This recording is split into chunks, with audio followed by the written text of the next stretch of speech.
हरे रामेदि कृष्णेदि रामसङ्कीर्तनं सदा योगक्षेमाय कुर्वन्तं प्रेमिकं सद्गुरुं भजे। जय बोलो प्रेमिकेन्द्र सद्गुरुनाथ महाराज की जय। सर्व संतनों की जय। राधे कृष्ण सखीஸ், இன்றைய தினம் நாம் காலே காஜு அப்படின்னு சொல்லிட்டு அவருடைய சரித்திரத்தை நம்ம எடுத்துட்டு இருக்கோம். இந்த காலே காஞ்சி அப்படின்றவர் ராஜஸ்தான் மாநிலம், அந்த கரோலின் அங்க ஒரு கிராமம். ஸ்ரீநாத்ஜி அந்த ஸ்ரீநாத் துவாராருக்கு ஒரு 20-30 மைல் உள்ள இருக்கும் கரோலின்னு ஒரு கிராமம். அந்த கிராமத்துல இருக்கிறார் இவர். அங்க வசிச்சுன்னு வந்துட்டு இருக்காருங்க.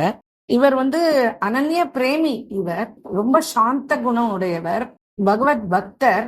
ஆனா இவர் முஸ்லிம் ஜாதியில பிறந்திருக்கார். அந்த முஸ்லிம் ஜாதியிலையும் அவருடைய வகுப்பு துப்புரவு தொழிலாளி, அந்த வர்க்கத்துல பிறந்திருக்கிறவர். இவருக்கு அந்த கவர்மெண்ட்லயே அவருக்கு ராஜா வேலை போட்டு கொடுத்துருக்கான்.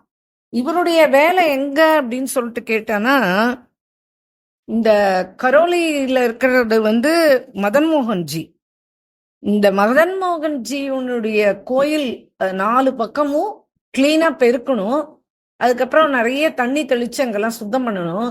அப்புறம் பக்தாள்லாம் ஏதாவது சாப்பிட்டு எச்சையெல்லாம் அந்த மாதிரி எல்லாம் போட்டானா அது எல்லாத்தையும் எடுத்து உடனே சுத்தம் பண்ணணும். இந்த வேலை தான் இவருக்கு. இதுக்கு கோயில்ல அவன் 3 வேளையும் அவனுக்கு சாப்பாடு கொடுத்துருவா. அதை சாப்பிட்டுட்டு அவன் எவனன்றதுனால அவனால உள்ள போக முடியாது கோயிலுக்குள்ள. அவன் வெளியில இருந்துதான் அவன் அவனுடைய கைங்கரியத்தை பண்ணிட்டு இருப்பான். இது இதோ ஒரு தடவை வந்தோம், காலையில எல்லாத்தையும் கூட்டினோம், தண்ணி தெளிச்சோம், தொடச்சோம், அப்படியே போனோம், அப்படி கிடையாது. அங்கேயே தான் பழியா கிடப்பான் காலையிலேருந்து ராத்திரி வரைக்கும். கோயில் மூடினாதான் வீட்டுக்கு போவான். கோயில்ல என்னென்ன கைங்கரியம் சொல்றாளோ அதெல்லாத்தையும் செஞ்சு கொடுப்பான். ஆனா இவனுக்கு கோயிலுக்குள்ள போக முடியாது, அவ்வளவுதான். அந்த வெளிவாசல் அந்த படிக்கட்டு வரைக்கும் இவன் போவான். அங்க சுத்தம் பண்ற வேலையெல்லாம் பண்ணுவான். இவனுக்கு கொடுத்திருக்கிற தொழில இந்த சேவையா பண்றான். அதை தொழிலா பண்ணாம அத பகவானுக்கு ஒரு சேவையா பண்றான். இந்த மதன் மோகன்ஜி முதல்ல பிருந்தாவனத்துலதான் இருந்தார். அந்த அவுரங்கசீப் ஆக்கிரமணம் பண்ண காலத்துல இவர் ஸ்ரீநாத் துவாரா கிட்ட வந்துட்டார். ஜெய்ப்பூர்ல இருந்தார் ஆக்சுவலா. இவர் ஜெய்ப்பூர்ல இருந்துட்டு அதுக்கப்புறமா இந்த ராஜா, இந்த கரோலி ராஜா, அப்ப இருந்த ராஜா அடிக்கடி போய் இவன் தரிசனம் பண்றதுக்கு போவான். ரொம்ப ஆகர்ஷணம் ஆயிடுத்து. பகவான் எல்லாரையும் தான் ஆகர்ஷணம் பண்றான், சகல ஜீவன்களையும் தான் ஆகர்ஷணம் பண்றான். ஆனா எல்லாரும் அதுக்கு ஆட்பட்டுறது இல்லையே. குடும்ப விஷயத்துல மூழ்கி போயிடுறாளே கண்டு சம்சாரத்துல மூழ்கி போயிட்டு பகவானுடைய ஆகர்ஷணத்துக்கு ஆளாகாம அவன் என்னவோ சகல ஜீவன்களையும் சமமாதான் நினைக்கிறான். சமஸ்த ஆத்மாக்களையும் தன்னுடைய இதுல கொண்டு வரணும் தான் ஆகர்ஷிக்கிறான். ஆனா உலக மக்கள் அசத்தையே தான் நம்புறா. சத்தியத்தை பிடிச்சுக்கணும்ன்றத விட்டுடுறா. இந்த வாழ்நாள் பூரா இந்த சமான ரூபத்துலதான் அவர் எல்லாருக்கும் ஒரே மாதிரி பிரேரணை பண்றார். ஆனா இவ்வளவும் அவர் பிரயத்தனப்பட்டும் அந்த ஜீவன் அவரை போய் அடையல அப்படின்னு சொன்னா அது அவர்களுடைய துரதிருஷ்டம் தான் சொல்லணும். எதற்காக நம்ம ஜென்மா எடுத்து வரோம்? இந்த ஜென்மாலையாவது நம்ம பகவத் பிராப்தியை அடையணும் அப்படின்னு தான் பல ஜென்மாக்கள் எடுத்து திரும்பி திரும்பி ஜென்மா எடுத்து வந்துட்டு இருக்கோம். ஆனா அது நடக்கல அப்படின்னு சொன்னா அந்த மனுஷ தேகம் நஷ்டமாயிடுறது.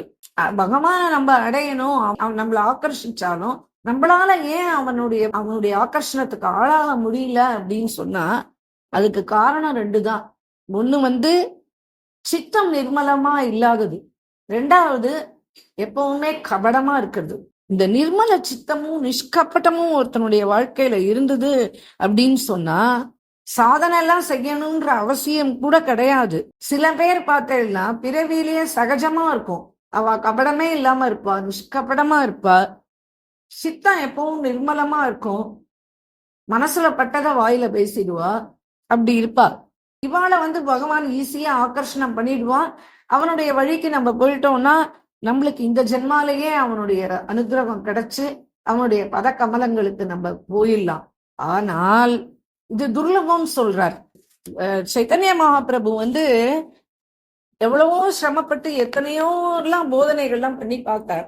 கடைசியில அவர் பண்ண கிரந்தம் சிஷ்டாஷ்டகம். இது சைத்தன்ய கௌடிய பக்தர்கள் இத அனுதினம் இத சொல்லிண்டேதான் இருப்பா. இதுல இந்த ஸ்லோகங்கள்ல இந்த 8லயுமே வாழ்க்கைக்கு சாதகனுக்கு என்னென்ன வேணுமோ அத உபதேசம் பண்ணியாச்சு சைத்தன்ய மகாபிரபு. இந்த ஒரே ஒரு உபதேசமே போதும்.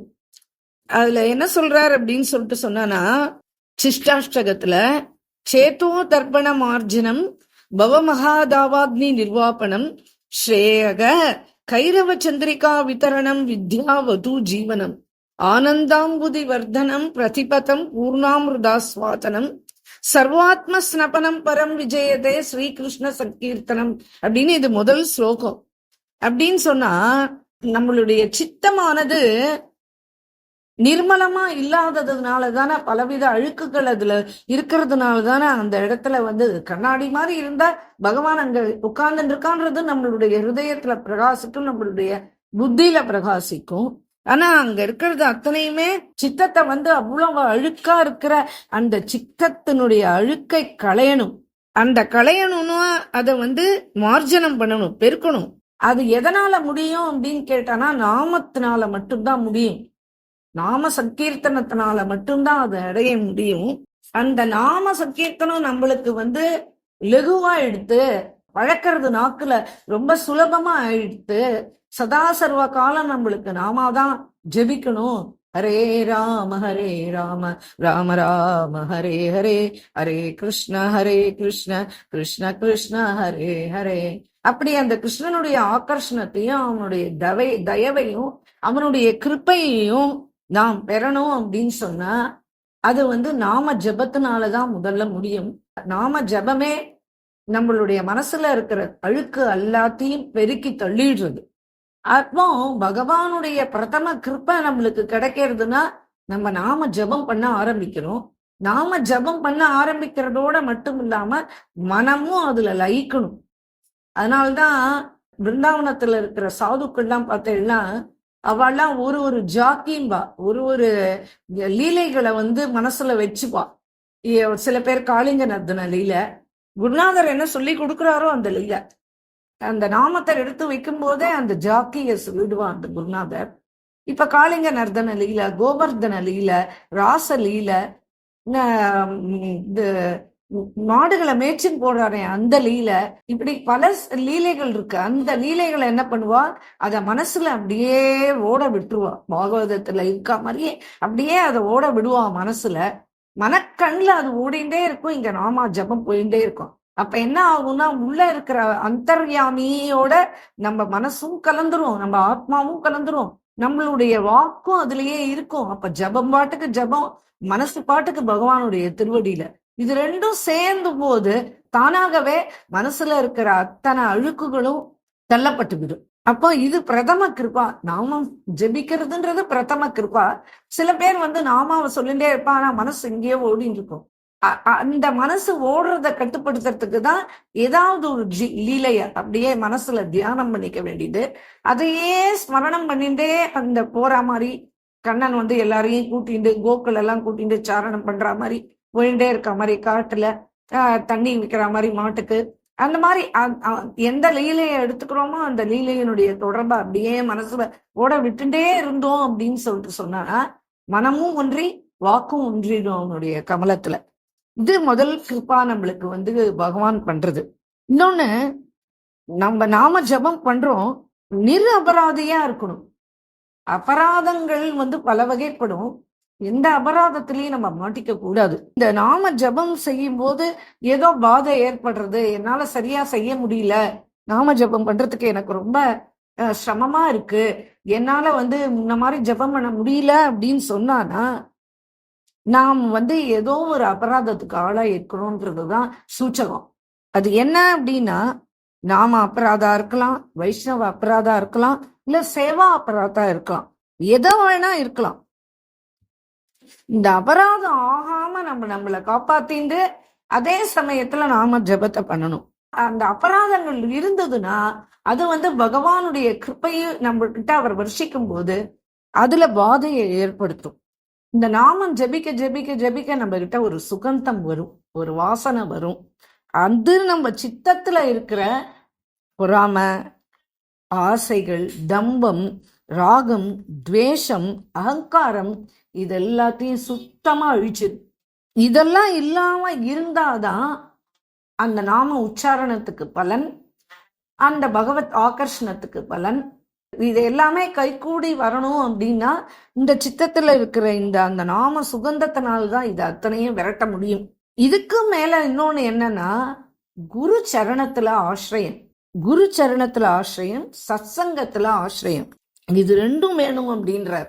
அதுவும் நீர் அபராதம் ஆகாம இருக்கணும் அப்படின்னா இந்த பாகவதத்துல ஜடபரத சரித்திரத்துல ரகுகுண ராஜா கபிலர்கிட்ட உபதேசம் கேட்கறதுக்கு போற வழியில அவர் ஜடபரதரை பாக்குறார். அப்ப ஜடபரதரை பார்த்த உடனே ரகுகுணன் ராஜா அந்த பக்தராஜான அந்த ஜடபரதரை பார்த்து கேட்கிறார், பகவானுடைய பிரேம, பகவத் பிரேம் கிடைக்கணும் அப்படின்னா அதுக்கு என்ன உபாயம் அப்படின்னு கேட்கிறார். அதுக்கு பஞ்சமஸ்கந்தத்துல 12வது அத்தியாயம் அதுல அவர் சொல்றார், ரகுகணை தபசான யாதி நச்சேஜேயா நிர்வபனாத் கிருஹாத்வா ந சந்தசா நைவ ஜலாக்னி சூரியே வினா மகத்வாத ரஜோபிஷேகம் அப்படின்றார்.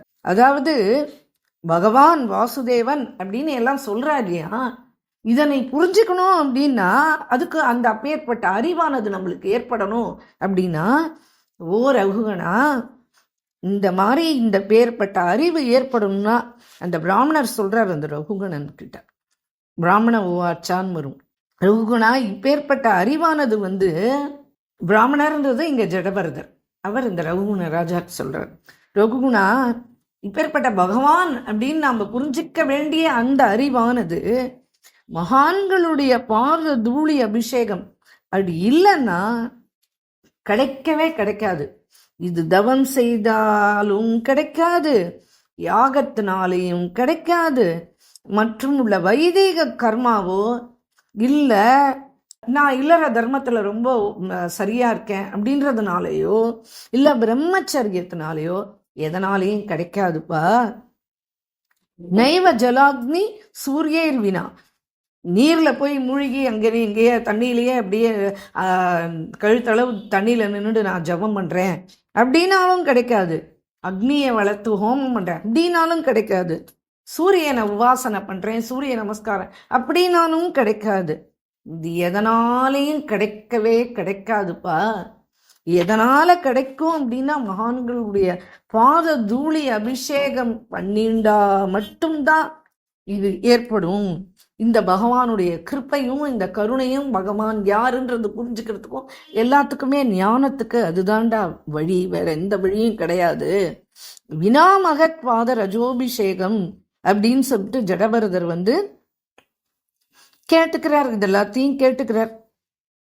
மகாபுருஷ ரஜோபிஷேகம் அப்படின்னா என்ன அப்படின்னா, ஒண்ணு குரு சரணத்துல போய் நம்ம ஆசிரியம் அடையிறது, அவருடைய பாதத்துல போய் இது வேணும் அது வேணும்னு சொல்லிட்டு லௌகிக சம்பந்தமான விஷயங்களை தவிர்த்துட்டு எனக்கு பகவான் மேல பிரேம ஏற்படணும், பகவானுக்கு என்ன பார்த்தா பிடிக்கணும், இதுக்கு தாங்கள் குருநாதரா இருந்து அனுகிரகம் பண்ணுங்கோன்னு நம்ம கண்ணீர் விட்டு அழறோம் இல்லையா, அந்த பிரேமையினால அந்த விரகத்தினால அழும்போது வர கண்ணீர் அந்த குருநாதருடைய பாதத்துல பட்டு அவருடைய பாதத்துக்கு கீழே இருக்கிற அந்த ரஜஸ் நனைஞ்சு அந்த ரஜஸை எடுத்து நம்ம அபிஷேகம் பண்ணிட்டோம்னா அந்த குருநாதனுடைய கிருப்பையினாலேயே மட்டும் கிடைக்கக்கூடியது பகவானுடைய பிரேமை. அடுத்தது சத்சங்க ஆசிரியம்.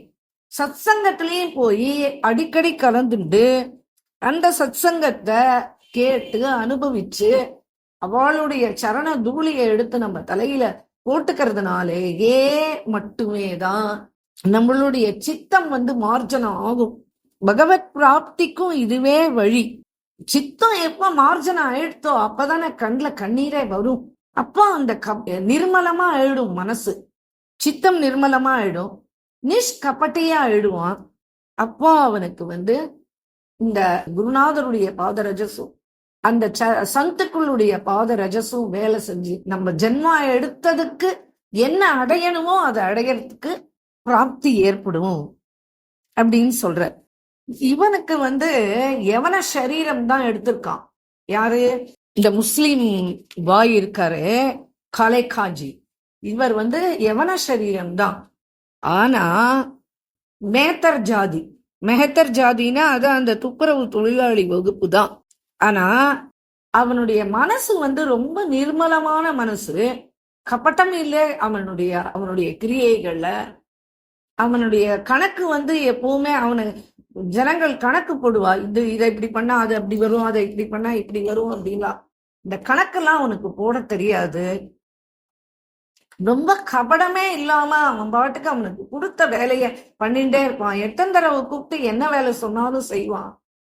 அவனுடைய நோக்கம் பூரா உள்ள இருக்கிற மதன் மோகன், அவர் தானே அந்த கோயிலுக்கு கர்ப்ப கிரகத்துல இருக்கிற அவர் தானே அதிகாரி. அவருடைய மனசு சந்தோஷப்படுற மாதிரி நம்ம நடந்துக்கணும். நம்ம ராஜா அதுக்காக தானே நம்மளுக்கு இந்த வேலையை போட்டு கொடுத்துருக்கான், இந்த வேலையை நம்ம சரியா பண்ணணும். இது ஒண்ணுதான் அவனுடைய மனசுல. அப்படியே அவன் என்ன பண்ணுவான், எதுவும் எதிர்பார்க்க மாட்டான். அவ நான் பாராட்டணும்னோ இல்ல அவ சன்மானம் கொடுக்கணும்னோ எதுவுமே எதிர்பார்க்க மாட்டான். அவனுடைய தொழில் கரெக்டா இருப்பான். அடுத்தது அவனுக்கு உள்ள இருக்கிற பகவான் மேல ஒரு பிரேம, அவ பாடுற பாட்டுக்கள் அவ பண்றதெல்லாம் பார்த்து அவனுக்கு ரொம்ப பிடிக்கும். அந்த கிருஷ்ணன் மேல அவனுக்கே தெரியாம அவனுடைய உள்ளத்திலேருந்து அன்பு பொங்கிண்டு வரும் அவன் மேல, அந்த பகவான் மேல. அதனாலேயே அவன் எப்பவும் அந்த கோயிலை எப்பவும் சுத்தமா வச்சிருப்பான். இந்த கோயிலுடைய உள் பிராகாரம் இருக்க, அதுல 2-3 கிடுக்கிகள் இருக்கும். அதை எப்பாவது திறந்தான் வச்சிருப்பாங்க. அப்போ இவன் வேலையெல்லாம் செஞ்சுன்னு வரும்போது அங்க நிற்பான். பிரபு, இந்த ஜென்மத்துல நான் முஸ்லீமா பிறந்துட்டேன், எனக்கு உன்னை பார்க்கறதுக்கு எனக்கு தகுதியே இல்லை. ஆனா எனக்கு என்னவோ உன்னை பார்க்காட்டாலும் உன் மேல ஒரு பிரேம பொங்கி வெளியேறுதுப்பா. நான் என்ன பண்ணுவேன், நான் இப்படி என்னுடைய ஜீவனம் நிஷ்பலமா போயின்னு இருக்கு, எனக்கு உன்னை பார்க்கணும்னு ரொம்ப ஆசை. பரவாயில்ல, நான் நீ என்னைக்காவது ஒரு நாளைக்கு எனக்கு தரிசனம் கொடுப்பேன்னு எனக்கு நம்பிக்கை இருக்கு. எல்லாரும் உன்னை பார்க்கறதுக்கு வராளே, ஆனா எனக்கு மட்டும் அந்த பாக்கியம் இல்லையே அப்படின்னு கண்ணால 2 பொட்டு தண்ணி விடுவான், திரும்பி பெருக்க ஆரம்பிச்சிருவான். இதே வேலைதான் அவன் பண்ணிட்டு இருப்பான். அதாவது அவன்கிட்ட இவன் எதுவும் எதிர்பார்க்கல, பகவான் கிட்ட எதுவும் எதிர்பார்க்கல, அவனுடைய பிரேமைய மட்டும்தான் இவன் எதிர்பார்க்கிறான். அதுவே என்ன ஆயிடும்னா பகவானை கட்டி போட்டுரும். நான் இன்னும் உங்ககிட்ட எதிர்பார்க்கல, ஆனா நான் உன் மேல பிரேமை வச்சிருக்கேன், உனக்கு என்ன கைங்கரியம் பண்ணணுமோ அது பண்ணிட்டு இருக்கேன் அப்படின்னா அப்ப பகவான் என்ன, அவன் அவனுடைய சித்தம் நவநீதம் மாதிரி இல்லையா, அவன் இவனுடைய பந்தனத்துக்கு ஆளாயிடுவான். பேர்பட்ட பிரேம பக்தனுடைய பந்தனத்துக்கு அவன் ஆளாயிடுவான். இப்படி இவன் தினம் இது மாதிரி பண்ணிட்டே இருப்பான். அந்த மதன் மோகன் ரொம்ப சமத்காரம், ரொம்ப சமத்காரம் அவனுக்கு. அவன் என்னன்னா, இப்போ பகவான் இல்ல, இவன் அம்பரீஷ் ராஜா வச்சுட்டு சேவிச்ச டாக்கூர் இந்த மதன் மோகன்ஜி. இப்ப ராமர் காலத்துக்கு முன்னாடியே இருக்கார் இவர். அப்போ அவ வம்சத்திலேயே இந்த மதன் மோகனை வச்சு ஆராதிச்ச பகவான் அவன், அந்த விக்கிரகம் அது. அவருக்கு அப்புறம் அம்பரீஷனுக்கு அப்புறமா சத்ருகனன் வழிபாடு பண்ணியிருக்கான் இந்த பகவானை வச்சுட்டு. அப்புறம் காலாந்தரத்துல நிறைய இதெல்லாம் ஆகி இதெல்லாம் எங்கேயோ என்னமோ இதுவாயிடுத்து. அதுக்கப்புறமா அத்வைதாச்சாரியாரால, கௌடிய சம்பிரதாயத்துல இருக்கிற அத்வைதாச்சாரியாரால இவர் கண்டெடுக்கப்பட்டு ஆராதனம் செய்யப்படுகிறார். அப்ப இவர் பரசுராம் சோவேஜி அப்படின்னு அவருடைய வீட்டுல இருந்தார். அதுக்கப்புறமா சனாதன கோஸ்வாமி தான் இவரை கொண்டு வந்தார். அப்போ இந்த ராம்தாஸ் கபூர் ஜின்னு அந்த காலத்துல அவர் அவருடைய சர்வஸ்வத்தையும், அவருடைய சொத்து, அவருடைய பணம் காசு, அவருடைய சர்வஸ்வத்தையும் இந்த பகவானுக்குன்னே அர்ப்பணம் பண்ணி, அப்படியே அவர் பிருந்தாவனத்துல மதன் மோகன்னா அப்படியே அந்த கோயில்ல அந்த மாதிரி ஒரு திருவிழா என்ன கோல ஒரே அப்படி ஒரு நல்லா ஆராதிக்கப்பட்டு வந்துட்டு இருந்தார். அப்புறம் இந்த அவுரங்கசீப் வந்து அவனுடைய ஆக்கிரமண காலம் ஆச்சு இல்லையா, அந்த டயத்துலதான் இந்த பிருந்தாவனத்துல இருந்த கோபிநாத்ஜி, கோவிந்த் தேவ்ஜி, அப்புறம் இந்த மதன் மோகன்ஜி இவெல்லாம் ஜெய்ப்பூருக்கு வந்துட்டான். ஜெய்ப்பூருக்கு வந்துட்டு ஜெய்ப்பூர்ல தான் இருந்துட்டு இருந்தார். ஜெய்ப்பூர்ல தான் வழிபாடு எல்லாம் ஆயிட்டு இருந்தது இவருக்கு. அப்புறம் இந்த கரோலியோட ராஜா, அவன் பேர் கோபால் சிங், பரமகிருஷ்ண பக்தர். அவன் பரமகிருஷ்ண பக்தர். அவனுடைய பிரேம ஆகர்ஷணத்துக்கு கட்டுப்பட்டு அந்த ராஜா வந்து கரோலிக்கு கூட்டின்னு போயிட்டாரு இந்த மதன் மோகன். அங்க போயிட்டான் இந்த மதன் மோகன். அப்போ அதுக்கப்புறமா அவர் இருந்த வரைக்கும் அவர் பண்ணார். அதுக்கப்புறம் அவருடைய வம்சத்தவர்கள் தான் அதை பூஜை பண்ணின்னு வந்தா. இன்னைய தினம் வரைக்கும் கரோலியில தான் இருந்துட்டு இருக்கான் இந்த மதன் மோகன்ஜி. கலைக்கா இருக்கார் இல்லையா, இவர் வந்து சேவை பண்ணிட்டு இருக்காரு இல்லையா. இந்த சேவை பண்ணிட்டு இருக்கிற காலத்துல அந்த ஊருக்கு ராஜாவா இருந்தவர் வந்து அர்பக்ஸ் பால்ஜின்னு ஒருத்தர். இந்த அர்பக்ஸ் பால்ஜி வந்து இவனும் பயங்கர கிருஷ்ண பிரேம பக்தர். இவர் வந்து மதன் மோகனுக்கு நிறைய பண்ணியிருக்காரு. இவர் அந்த டயத்துல ஹரிகிஷோர் கோஸ்வாமிஜியுடைய காலம் வந்து அவர் தான் அந்த ஊர்ல கோஸ்வாமி அந்த கோயிலுக்கு இருந்தார். இவனுக்கு வந்து இந்த பெருக்கிறதுக்கு வந்து ராஜா கிட்ட இருந்து சன்மானம் தனியா வந்துடும். இது தவிர கோயில்ல இருந்து 3 வேளை பிரசாதம் கிடைக்குன்னு சொன்னேனே. இந்த ராஜா தான் இந்த கோயில நிர்வாகமும் பண்ணிட்டு இருக்கான். இவனுக்கு ஒரு பத்னி உண்டு. இவன் சின்ன வயசுலயே இவன் அம்மா அப்பா எல்லாம் காலமாயிட்டா. இவனுக்கு ஒரு பத்னி உண்டு. ஆனா அவ வந்து ரொம்ப ஆடம்பரம், ரொம்ப படாடோபம். அவன் வந்து சதா இவனை வந்து ஏதாவது குத்தம் சொல்லிகிட்டே இருப்பா. ஆத்துக்குள்ள வந்தாலே எப்பவுமே சண்டைதான் இவனுக்கு வந்து. அதனாலேயே இவன் வந்து எப்பவுமே கோயில் மூடுற வரைக்கும், காலையில திறந்து கோயில் மூடுற வரைக்கும் அவன் வந்து கோயிலே தான் கிடப்பான். கோயில் வாசல்லையே தான் கிடப்பான். ஆத்துக்கு வந்தவொடனே இந்த பிரசாதம் எல்லாம் கொண்டு வந்து கொடுப்பான். ஆமா, என்ன பெரிய பிரசாதம் கொண்டு வந்துட்டீங்க, இந்த பிரசாதத்தை வச்சுன்னு என்ன பண்ண முடியும், ஏதோ அந்த வேலைக்கு சாப்பிட முடியும், அவ்வளவுதான். அவாவா எப்படி சம்பாதிக்கிறா, நீங்க என்னத்துக்கு பிரயோஜனம், இதுல என்ன நம்ம 4 காசு சேர்த்து வச்சுக்க முடியும், குழந்தை குட்டிகளும் கிடையாது, என்ன பிரயோஜனம் இந்த வாழ்க்கையினால, அப்படி இப்படின்னு அவனை வாய்க்கு வந்தபடி ஏசுவா. அதோட இல்லாம ஊர் பூரா போய் குறை சொல்லுவா. அதனாலேயே ஊர்ல இருக்கிற ஜனங்கள் எல்லாரும் இவனை கூப்பிட்டு திட்டுவா. இந்த ஊருக்கு பெரிய முஸ்லிம் பெரியவர் இருக்காரு, அவர் கூப்பிடுவார். ஒரு நாள் மசூதிக்கு வரமாட்ட, ஒரு நாள் குரான் மோத மாட்ட, எந்த காரியமும் பண்ண மாட்ட, அப்புறம் எப்படிடா உனக்கு நல்லது நடக்கும், காரியம் பாரு, உன்னை வேணான்னு சொல்லல, கோயில் வாசல்ல பெருக்கிற வேலை உனக்கு ராஜா போட்டு கொடுத்துருக்கான், நீ செய். ஆனா நீ முஸ்லீமா பிறந்ததுக்கு நீ என்ன பண்ற, குரான் மோதுறியா இல்ல கோயிலுக்கு வந்து துவா பண்றியா, என்ன பண்ற, நீ ஒண்ணுமே பண்றது கிடையாது, பகவானுக்கு பிரீத்தியா நீ எதுவுமே பண்றது இல்ல, அப்போ உன் வாழ்க்கை இப்படிதான் குட்டிச்சவரா இருக்கும் அப்படின்னு அவர் பிடிச்சு கண்ணாம்னான் தெய்வார். நாளையில இருந்து வந்துரு அப்படின்னு சொன்ன உடனே இவன் தலையாட்டிட்டு வந்துடுவான். இப்படியே போயிட்டே இருந்தது. இப்படியே இவனுடைய காலம் பூரா போயின்னு இருக்கும். காலத்துல சிங்காரம் ஆகும் இல்லையா பகவானுக்கு. ஆனா உடனே அந்த ஆகாரத்தின் போது இவன் தான் அந்த தாள் போடுவான். அவனுக்கு அது ரொம்ப பிடிக்கும். மணி அடிப்பான், தாள் போடுவான். அப்புறம் வந்து அவனுக்கு அந்த வரவா எத்தனை பக்தாள் வரா, அத்தனை பக்தாளுடைய சரண பாதுகையை எடுத்து தன்னோட துணியால சுத்தம் பண்ணி எடுத்து வைப்பான். இந்த மாதிரி அவன் வந்து எப்பவுமே கைங்கரியம், சாப்பிட்டு எச்சையிலையை போட்டானா உடனே அந்த எச்சையிலையை அங்கேருந்து எடுத்துருவான். எடுத்து உடனே அந்த இடத்த பெருக்கி சுத்தம் பண்ணுவான். இப்படி ஒரு சரளமா அவனுக்கு வந்து சேவ மனப்பான்மை, சாந்த மனப்பான்மை, கோபமே வராது. பொண்டாட்டி இவ்வளவு வெச்சாலும், ஊர்ஜனங்கள் வெச்சாலும், எது பண்ணாலும் அவனுக்கு எந்த கோபமும் வராது. இவனுக்குன்னு கிடைக்கிற ஒரு அனுகிரகம் என்ன அப்படின்னு கேட்டா, எப்பாவது அந்த பெருக்கின்றே வருவான் இல்லையா, அப்போ அந்த கிடுக்கி வழியா பகவான் வந்து கூப்பிடுவார். இவனை கூப்பிடுவார். கூப்பிட்ட உடனே இவனுக்கு ஆஹா பகவான் கூப்பிடுற மாதிரி இருக்க, கலைக்காஜி அப்படின்னு கூப்பிடுவார். கூப்பிட்ட உடனே இவனுக்கு ரொம்ப சந்தோஷமாயிடும். ஆஹா அப்படின்னு. சில சமயத்துல ரொம்ப சுகந்தமான வாசனைகள் வரும் அந்த மாதிரி பெருக்கின்னு வரும்போது. அப்ப அப்படியே தன்னையே மறந்து அங்க உட்கார்ந்துருவான் கொஞ்ச நேரம். இப்படி அவனுக்கு வந்து பல விதத்துல சூச்சனைகள் கிடைக்கும். பகவான் நம்மள பாக்குறான், பகவான் நம்மள நினைச்சுக்கிறான், பகவானுடைய மனசுல நம்ம இடம் பிடிச்சிருக்கோம், அவனுக்காக தானே இந்த எல்லாமே பண்ணிட்டு இருக்கோம் அப்படின்னு சொல்லிட்டு அவனுக்கு அது ஒரு சந்தோஷமா இருக்கும். அப்போ ஒரு நாளைக்கு ஒரு நாளைக்கு பொண்டாட்டி வெசிரா அன்னைக்கு வரான். வந்து பெருக்கிண்டே வரும்போது இந்த கிடிக்கிட்ட வந்து நிக்கிறான்.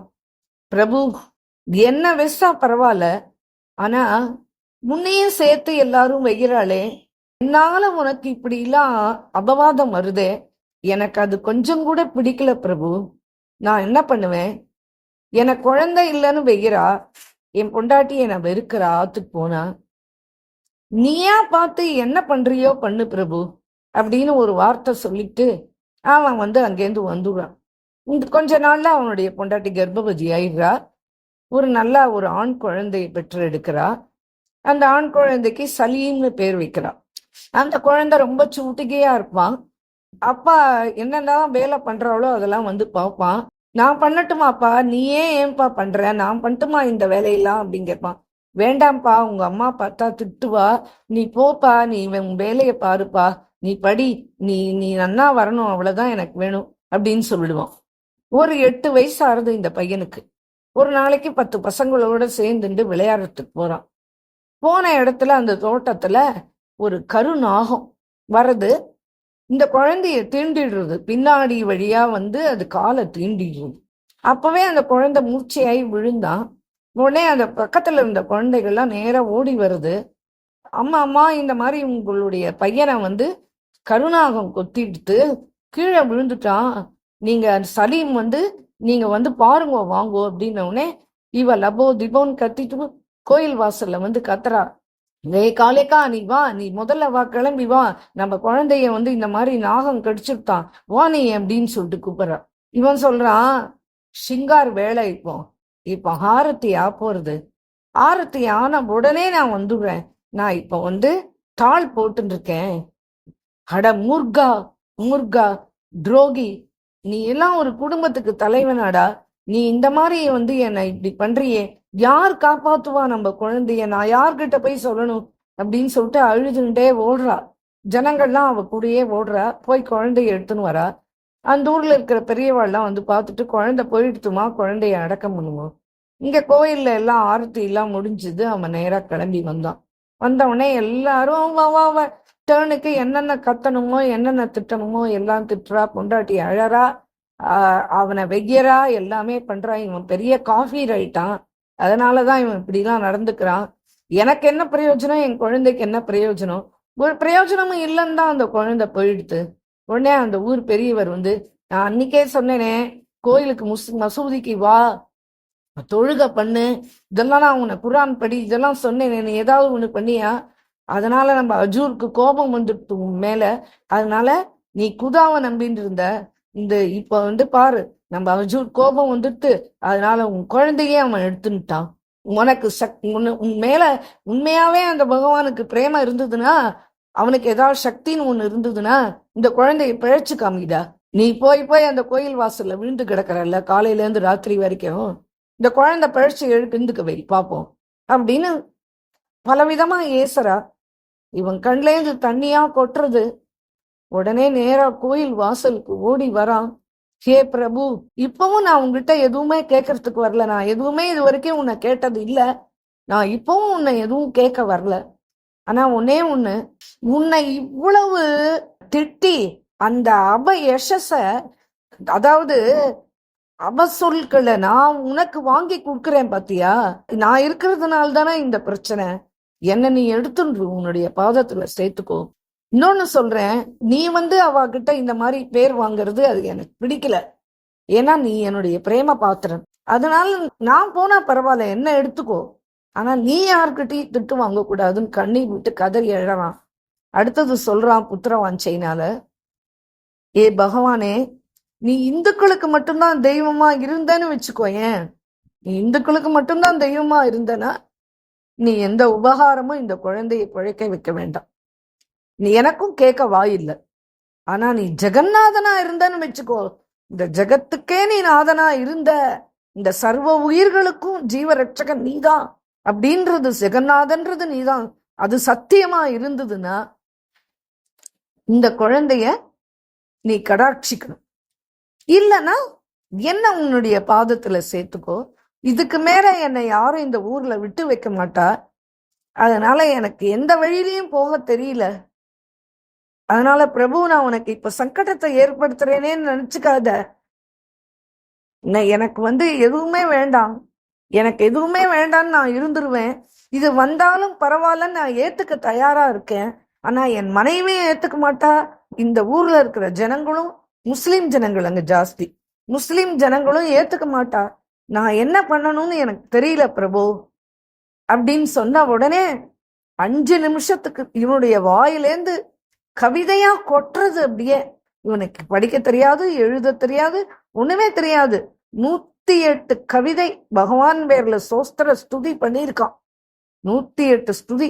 108வது ஸ்துதி முடிஞ்ச அடுத்த க்ஷணம் அந்த குழந்தை அப்படியே தூக்கத்திலேருந்து எழுந்தா மாதிரி எழுந்து நிறுத்து.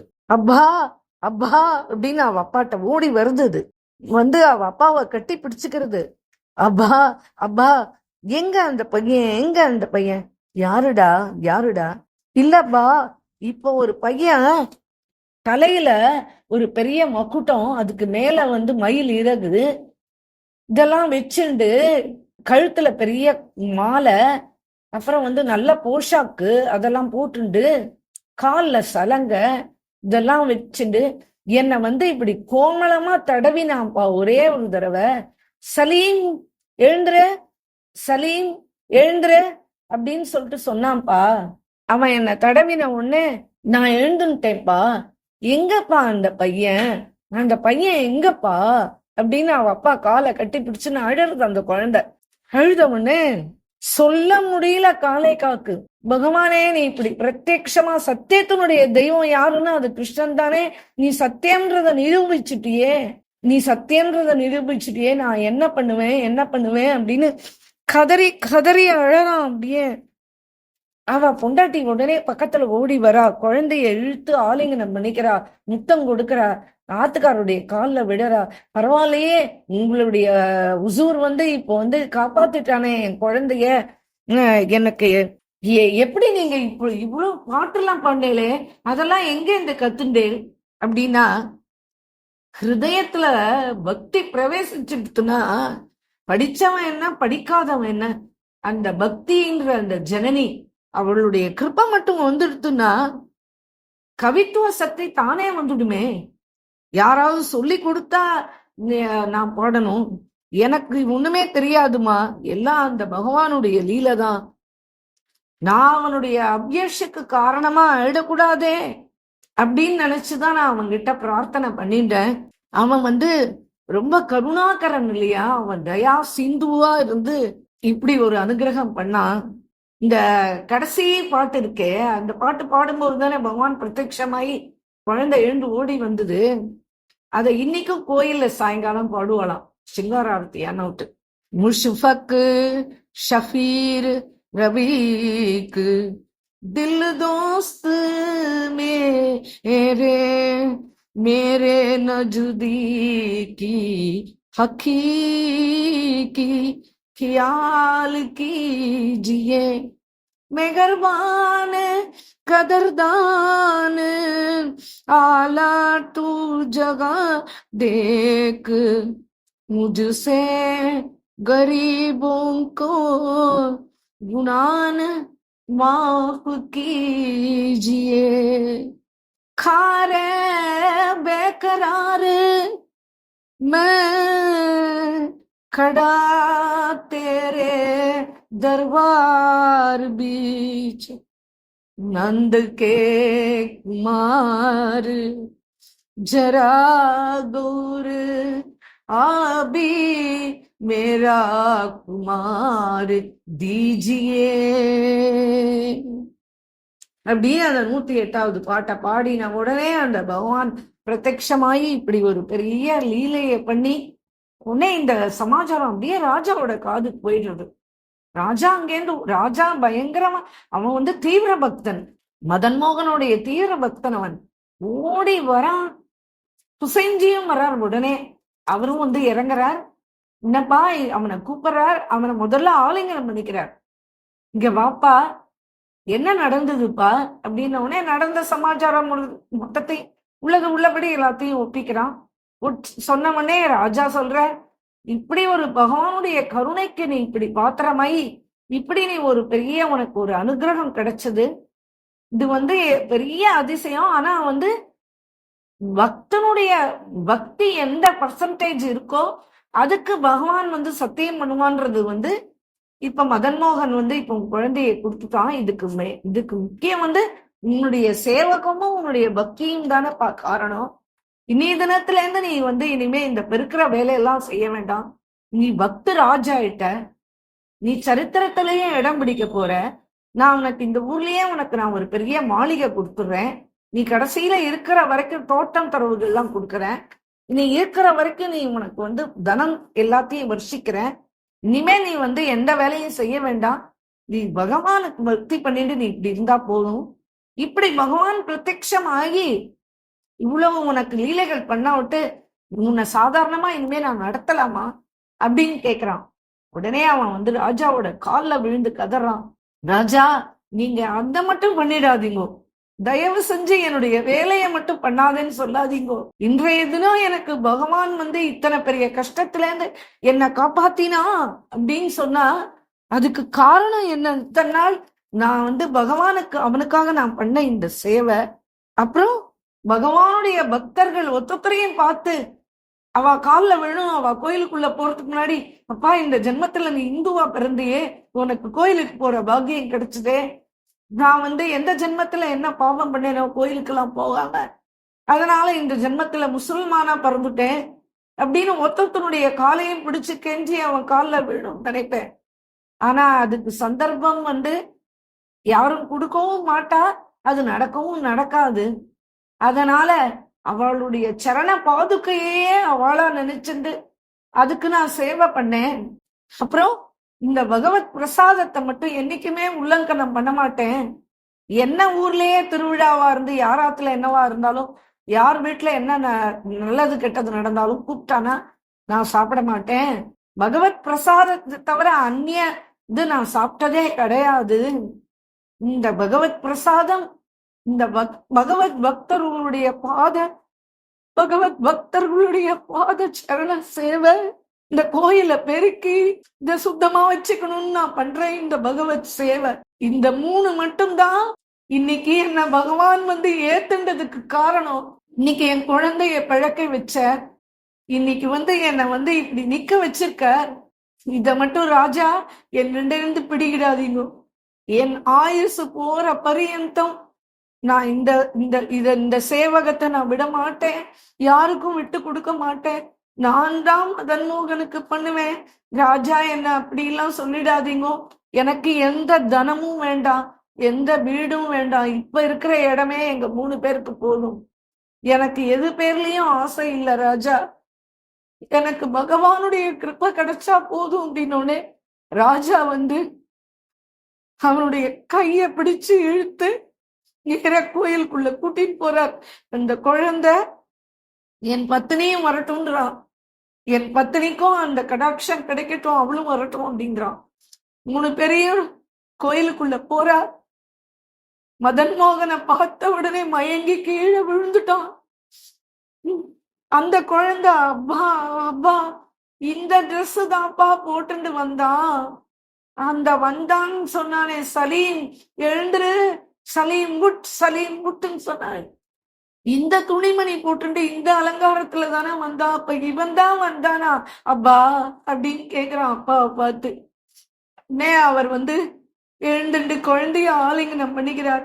ஆமாப்பா, ராஜா பாக்குறான் இவனுடைய பிரேம பித்த பார்த்து இப்படிதான் இருக்கணும் அப்படின்னு நினைச்சுட்டு அப்புறம் அவனுக்கு எல்லாம் பண்ணி, இனிமே நீ கோயிலுக்குள்ள வரலாம்ப்பா, நீ பரம பக்தனா ஆயிட்ட, ஜாதி மதம் இது எதுவுமே பகவானுக்கு முன்னாடி கிடையாதுப்பா.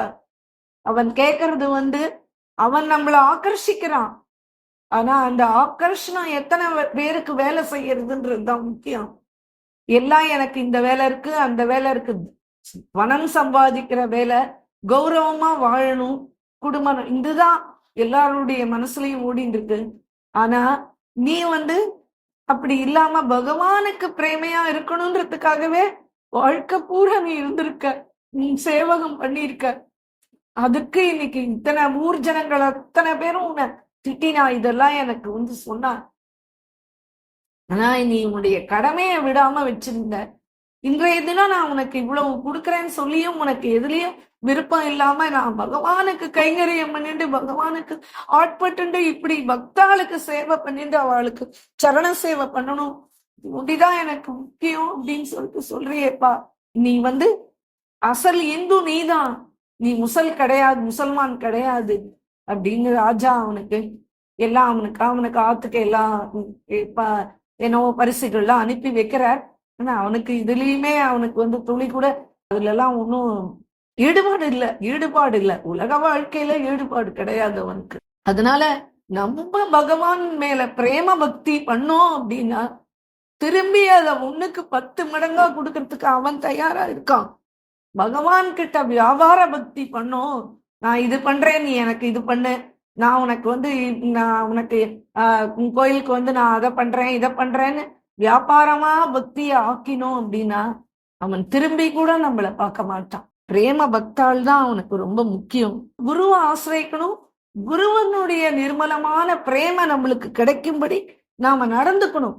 அப்போ அந்த குருவே ரெக்கமெண்ட் பண்ணி பகவான் கிட்ட சொல்லி நம்மளுக்கு பகவானுடைய கிருப்பைய வாங்கி கொடுப்பான்.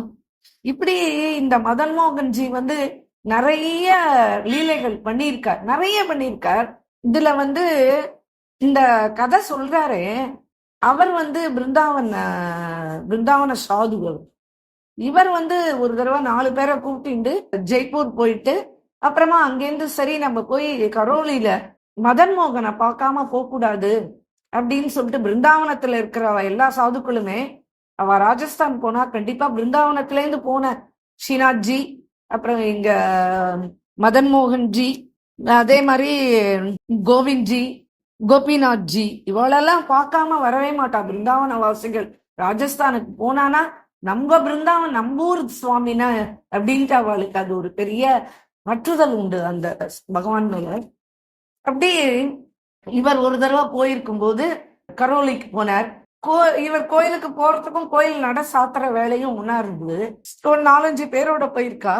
சரி, அவ சொன்னா, நாங்க ஆபீஸ் ரூம்ல போய் கேட்கிறோம், ஏதாவது பகவான் பிரசாதம் ஏதாவது விவஸ்தா இருக்குமா, இப்போ நம்ம போய் கேட்போம் அப்படின்ட்டு போய் கேட்கறா. அவ சொல்ல, கோயில் அடைக்கும் போதே எல்லா பிரசாதமும் விநியோகம் ஆயிடும், ஆனாலுமே கொஞ்சோண்டு இந்த மீட்டா சாவல் சக்கரை பொங்கல் கொஞ்சம் இருக்கு, இந்த பழங்கள் நட்ஸ் எல்லாம் இன்னைக்கு நாங்க சுவாமிக்கு வச்சோம் அதெல்லாம் இருக்கு, இதெல்லாம் நீங்க சாப்பிட்டு இருங்கோ, சாயங்காலம் ஹாரத்தி பார்த்துட்டு கிளம்பலாம் அப்படின்னு சொல்லிட்டா. சரி, அதுக்கு என்ன அப்படின்னு அவ இருக்கிறத அந்த என்ன கொடுத்தாலோ அந்த பிரசாதத்தை சாப்பிட்டுட்டு அப்படியே கோயிலை சுத்திட்டு அப்படியே திரும்பி உட்காந்துண்டா. ஒரு மணி நேரம் ஆச்சு. ஒரு கிழவி ஒத்தி வந்தா, ஒரு கூடைய தூக்கிண்டு. இந்த பிருந்தாவனத்திலேருந்து வந்த சாது யாரு, பிருந்தாவனத்திலேருந்து வந்த சாது யாரு அப்படின்னு சொல்லிட்டு கத்துறா. உடனே இவருக்கு, ஆஹா என்னவோ கேக்குறாளே, என்னன்னு போய் பாருங்க, நானும் வரேன், ஏதோ பாவம் அந்த கிழவி இப்படி கேக்குறாளே அப்படின்னு போய் என்னம்மா அப்படின்னு கேட்டோடனே, பிருந்தாவனத்திலேருந்து வந்த சாது நான் தான் அப்படின்னு சொல்லிக்கிறார் அவர். இந்த பிரவச்சனம் பண்றவர் சொல்லிக்கிறார். சொன்ன உடனே அவ அந்த கூடையை இறக்கினா, அதுல கரெக்டா 5 தட்டு, 5 அந்த இலையிலேயே தட்டு பண்ணுவா இல்லையா, அந்த இலைத்தட்டு, அதுல ஃபுல்லா பிரசாதம், எல்லா பிரசாதமும் போக் பிரசாதம் பூரா இருக்கு. அப்படியே ஒத்தொத்தர் கையிலயும் அப்படியே எடுத்து கொடுத்து எல்லாரையும் இப்படி பாக்குறா. வயசானவ இப்படி பார்த்துட்டு, சாப்பிடுங்க அப்படின்னு சொல்லிட்டு அவ கிளம்பி போயிட்டா கூடையை எடுத்துட்டு. இவ அந்த சாப்பிட்டா தேவாமிர்தமா இருக்கு.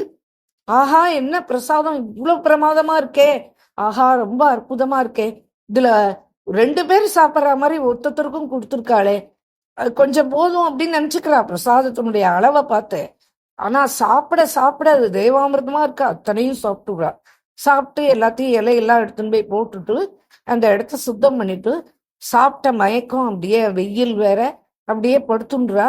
அப்புறம் 5:15 மணி 5:30 மணிக்கு எழுந்து கை காலெல்லாம் அலம்பிண்டு அவளுடைய சந்தியாவந்தனங்கள்லாம் முடிச்சுண்டு அவ கோயில்கிட்ட போன உடனே இவாளுக்கு 6 மணிக்கு இந்த கோயிலுக்குள்ள போன உடனே இவாளுக்கு நல்லா தரிசனம் எல்லாம் பண்ணி வைக்கிறா இந்த கோயில் ட்ரஸ்டி. எல்லாத்தையும் பார்த்துட்டு நேரா ஆபீஸ் ரூமுக்கு ரொம்ப தேங்க்ஸ் சொல்லிட்டு, இந்த மாதிரி நீங்க இந்த மீட்டா சாவலும் அந்த நட்ஸு அந்த பழம்லாம் இருக்குன்னு கொடுத்தே, ஆனா ஒரு அதுக்கப்புறமா நீங்க ஒருத்தட்ட ஒரு பொம்பளை வந்தா வயசானவ, அவள்கிட்ட நீங்க எத்தனை பிரசாதம் கொடுத்தமிச்சே, அதி அற்புதமா இருந்தது மதனமோகனுடைய பிரசாதம். அவர் சொல்றார், என்ன ஏதோ பேசிட்டு இருக்கீங்க, நீங்க வரும்போதே சொல்லிட்டேன் பிரசாதம் எல்லாம் கோயில் முடிவுறதுக்கு முன்னாடி பக்தாளுக்கு எல்லாம் கொடுத்தாச்சு, இனியும் அவங்க எட்டு ஒண்ணும் இல்லைன்னு நான் தான் இருந்தது அந்த சக்கரை பொங்கலையும் அந்த நட்ஸு பழம் அதெல்லாம் கொடுத்தேன், அதானே நீங்க என்னென்னமோ சொல்லிட்டு இருக்கே அப்படின்னு சொல்லி கேட்கிறார். இவர் ஏதோ வேற வேலையில இருக்கார்.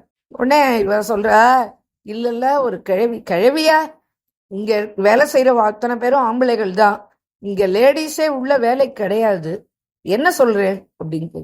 இல்லையே ஒரு கிழவி வந்தா பிருந்தாவனத்திலேருந்து யார் வந்திருக்கேன்னு கேட்டா, அப்புறம் நாங்க போய் சொன்னவொடனே எங்க 5 பேருக்கு 5 வாழை இலை தட்டுல எல்லா பிரசாதங்களும் வச்சு கொடுத்தாளே, இன்னைக்கு போகுக்கு இதான் பிரசாதம் சாப்பிடுங்கோ அப்படின்னு சொல்லி வச்சு கொடுத்துட்டாளே அப்படின்னு சொன்ன உடனே, ஓ அப்படியா அப்படின்னு அவ அப்படியே ஆச்சரியப்படுறா. அப்ப சொல்றா, ஆமா இந்த மதன் மோகன் அப்பப்ப ஏதோ ஒரு சமத்காரம் லீல பண்ணிட்டே இருப்பான் அவன், இது நிறைய பேருக்கு நடக்கிறது தான், ஏதோ ஒரு லீல விதவிதமா பண்ணுவான், இன்னைக்கு உங்களுக்கு ஆகாரம் கொடுத்துருக்கான், ஏன்னா நீங்க பிருந்தாவனத்திலேருந்து வரே ஆகாரம் பசியோட வந்திருக்கே, அது அவனுக்கு பொறுக்கலை போல இருக்கு, அதனால அவன் தான் கொண்டு கொடுத்துருக்கான் அப்படின்ன உடனே அவளுக்கு அப்படியே கண்லேருந்து தாரையா தண்ணி வந்துட்டான். திரும்பியும் போய் பகவானுக்கு நம்ம தேங்க்ஸ் சொல்ல வேண்டாமான்னு சொல்லிட்டு திரும்பியும் உள்ள போய் பகவானை பார்த்து அப்புறம் அங்கேயே உட்காந்துட்டு கொஞ்ச நேரம் பஜன் பண்ணி அதுக்கப்புறமா அவ அங்கேருந்து கிளம்பினாளாம்.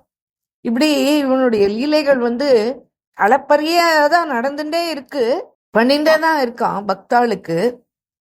அதே மாதிரி இன்னொரு லீலை அந்த ஊர்ல போலி குஜ்ரின்னு ஒரு வயசான அவ பால் விற்கிறவ, அவ ஒத்திதான், அவளுக்கு ஆத்துக்கார் கிடையாது, குழந்தைகள்லாம் கிடையாது, ஒண்ணுமே கிடையாது.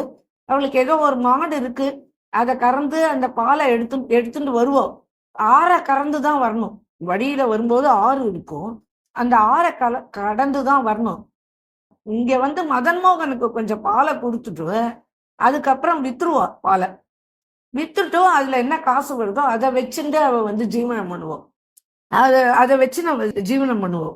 இவ என்ன பண்றா, இந்த பாலை எடுத்துன்னு வரும்போது எப்பவுமே அந்த ஆத்துல இருக்கிற தண்ணிய கொஞ்சம் அந்த பால்ல கலந்துருக்கும், இல்லைன்னா எப்படி விற்க முடியும், அவ்வளவுதான் மொத்தமே பால், அந்த பாலை சுவாமிக்கும் கொடுக்கணும், அப்புறம் நம்மளுக்கும் கொஞ்சம் வச்சுக்கணும், அப்புறம் கொஞ்சம் வித்து அதுல காசும் வரணும், அதுல 2 கோதுமை மாவு வாங்கிக்கணும், அப்படின்னா நான் கொஞ்சம் தண்ணியை ஊற்றி எடுத்துன்னு வந்துருவோம்.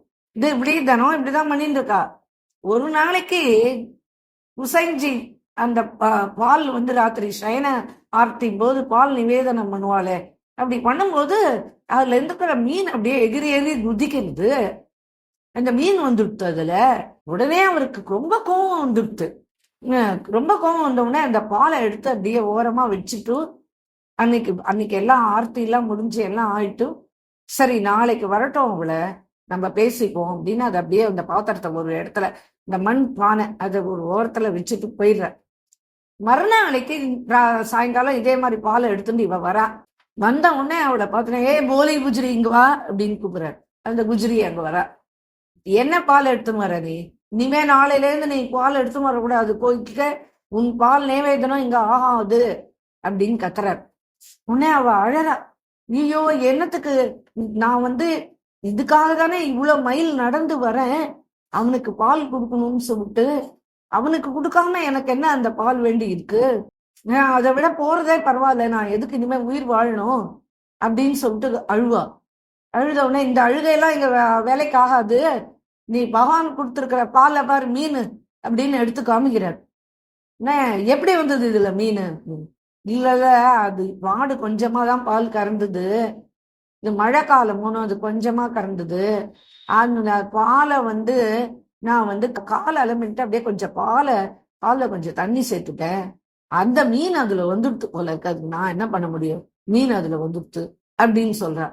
அதனாலதான் சொல்றேன், உன் பால் இனிமே இங்க வேண்டாம்னு சொல்லிட்டு, புரியுறதா, போ அப்படின்ன உடனே கிழவி மனசு உடைஞ்சு போயிட்டா, அந்த பாலை வாங்கிக்கலன்னு உடனே.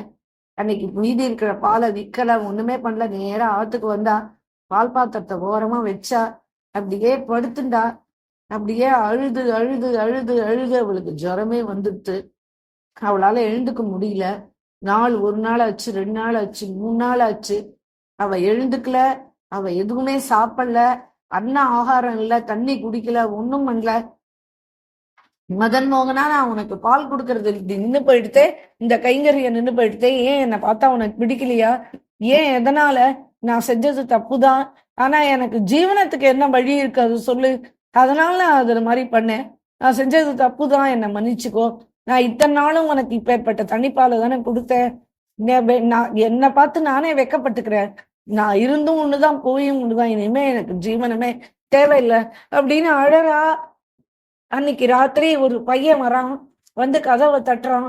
ஏ போலி குஜ்ரி, ஏ போலி குஜ்ரி, கதவு தர, கதவு தர. முடியாம போய் கதவு திறந்தா அவன் உள்ள வரான். மஞ்ச கலர்ல பட்டு பீதாம்பரம் போத்தின்னு இருக்கான், அழகா இருக்கான். எனக்கு ரொம்ப பசிக்கிறது, ஏதாவது இப்ப கொடு, நான் பக்கத்து கிராமம் வரைக்கும் போகணும், ஆனா நான் வந்துட்டேன், எனக்கு ஏதாவது இப்ப கொடு. நான் என்ன கொடுப்பேன்? என் ஆத்துல என்ன இருக்கு உனக்கு கொடுக்கறதுக்கு? ஒண்ணுமே இல்லையே, நான் என்ன பண்ணுவேன்? 4 நாளைக்கு முன்னாடி கோயில்ல வேணான்னு கொடுத்து அனுப்பிச்சாலே, அந்த பால் தான் இருக்கு, அது கெட்டு போயிடுது. வேண்டாம், என்கிட்ட இப்ப எதுவும் இல்லடா ராஜா. 4 நாளா நான் பாலும் கறக்கல, நான் எதுவும் பண்ணல, எனக்கு உடம்பு சரியில்லடாப்பா, நான் என்ன கொடுப்பேன் உனக்கு அப்படின்னு அந்த குழந்தைய கட்டி பிடிச்சுன்னு அழறா. அழுத உடனே ஸ்திரீயோனும் வாஞ்ச, அப்படி ஒரு வாஞ்ச அவளுக்கு, மாத்ரு வாஞ்ச. இந்த குழந்தைய கட்டி பிடிச்சுன்னு அழறா. இந்த குழந்தை உடனே சொல்லுது, பரவாயில்ல பாட்டி, நீ அந்த பாலையில இருக்கிற பாலை தான் குடு, அது கெட்டு போயிருந்தாலும் பரவாயில்ல, அது நான் சாப்பிட்றேன், எனக்கு ஏதாவது ஒண்ணு இப்ப குடு, எனக்கு தொண்டை வறண்டு போறதுன்னு உடனே அந்த கெட்டு போன பாலை தான் குண்டு குடுக்குறா. பாட்டி, பால் நன்னாதான் இருக்கு, நீ எல்லாம் கவலைப்படாத அப்படின்னு சொல்லிட்டு, சரி, எனக்கு இத்தனை நாளைக்கு மேல எனக்கு போக முடியாது, நான் இங்கேயே படுத்துக்கிட்டுமா, எனக்கு என்னவோ மாதிரி இருக்கு அப்படின்னு சொல்றான். சரி, படுத்துக்கோப்பா அப்படின்னு சொல்லிட்டு அவளுடைய ஒரே ஒரு ஷால் தான் அவளுக்கு. அந்த ஷாலை எடுத்துன்னு வந்து அவனுக்கு போத்தி விடுறா. அவன் போத்திக்கிற ஷால் அது, அவ எங்க வெளில போனாலும் அந்த ஷால் போட்டுட்டு தான் போவோம்.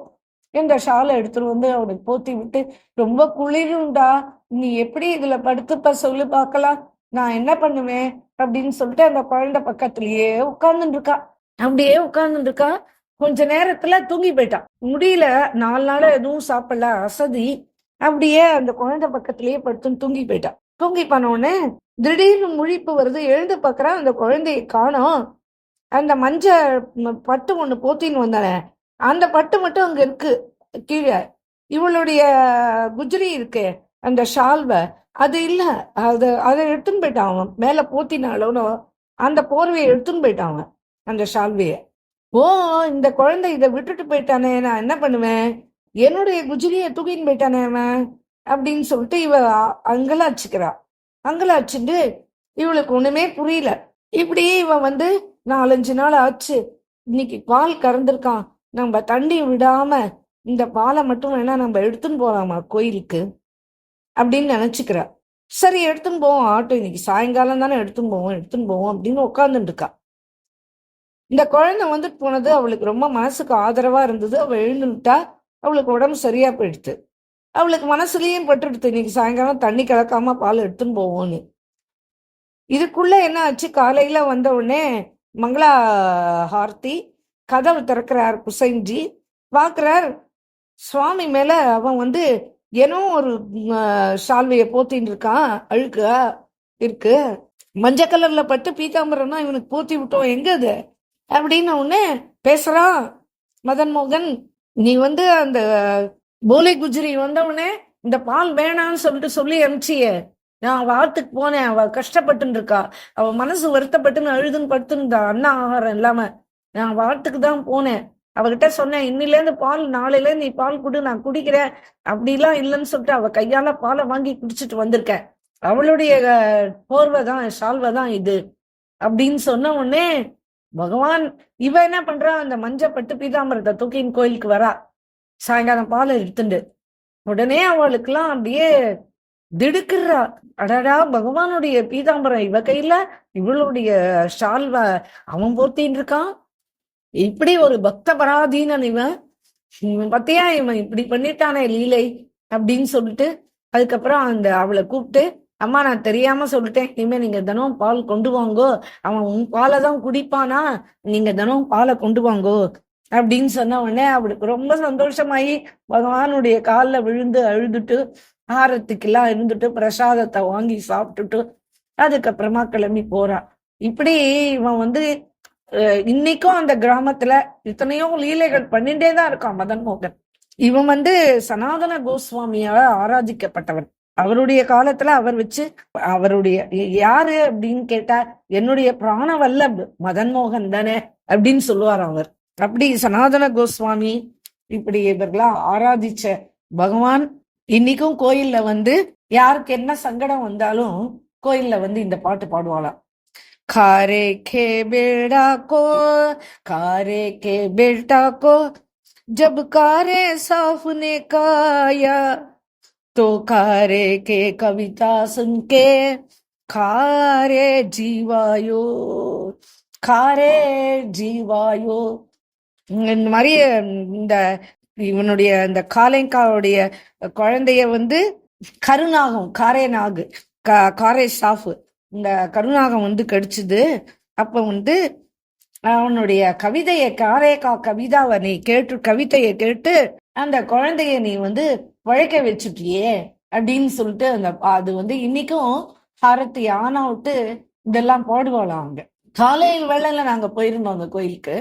அப்ப நிறைய பாட்டுகள் பாடுறா. எல்லாமே அவ இந்த மாதிரி இந்த 108 பாட்டை அந்த கோயில்ல தினமுமே அங்க பக்தர்கள் உட்கார்ந்துட்டு பாடுற வழக்கமா. மதன் மோகன் ரொம்ப ரசிச்சு கேட்பானோ அதெல்லாம். இப்படி பகவான் பக்தாளுக்காகவே பக்த கருணாகரன் அவன். இவருடைய சரித்திரம் ரொம்ப மனச தொடறது. இப்படி ஒரு சரித்திரமுமே இப்படித்தானே இருக்கு. இந்த ஒரு சரித்திரமுமே மனச உருக்குற சரித்திரமா தான் இருக்கு காலேகாஜியோட சரித்திரம். இந்த பக்த சரித்திரங்கள் எல்லாமே பகவானுக்கு ரொம்ப பிரீத்திகரமானது.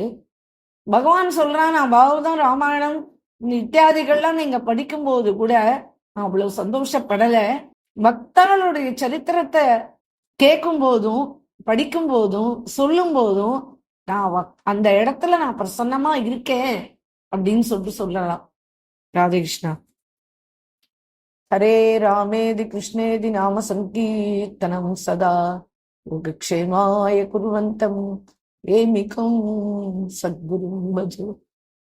प्रेमिकेंद्र सद्गुरुनाथ महाराज की जय.